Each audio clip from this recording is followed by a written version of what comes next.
सोलापूरमध्ये भाजपच्या नंतर काँग्रेसनं देखील आंदोलन केलं। प्रणिती शिंदेंच्या विरोधामध्ये आंदोलन करण्यात आलं। तर केंद्र सरकारच्या विरोधात काँग्रेस पदाधिकाऱ्यांच्या घोषणा। तर सोलापुरातील काँग्रेस भवनाच्या समोर हे आंदोलन करण्यात आलेलं आहे।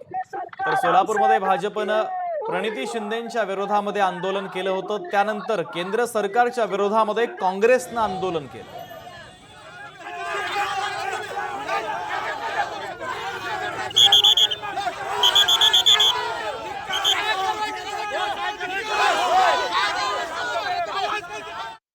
आंदोलनामध्ये भारतीय पार्टी इतर आमदार दिसत नाहीत।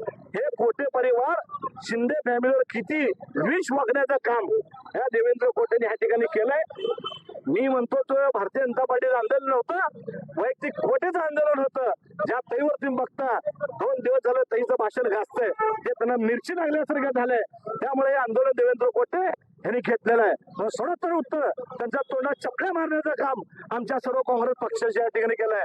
आम्हाला ताईचा अभिमान आहे। जर तुम्ही बघितलात तर भाषणात असं म्हटलं गेलं चमकोगिरी, खऱ्या अर्थाने तर चमकोगिरीचं काम देवेंद्र कोटेजी करतायत। कारण त्यांनी जर भाषण पूर्णपणे सविस्तरपणे ऐकलं असतं तर त्यांना हे आंदोलन करण्याचं काही कारण नव्हतं। आणि हा केवळ व्यक्तिगत त्यांनी द्वेष नोंदवला प्रणिती साहेबांविरोधात। मी असं म्हणेन की खऱ्या अर्थाने आजोबांना जर त्यांनी विचारलं असतं की त्यांच्या खऱ्या नेत्याचं योगदान काय, त्या नेत्याचा आदर्श काय, तर त्यांनी या लोकांवर प्रश्न उपस्थित केला नसता। लोकशाही मराठी ऐका, पहा, जागरूक रहा।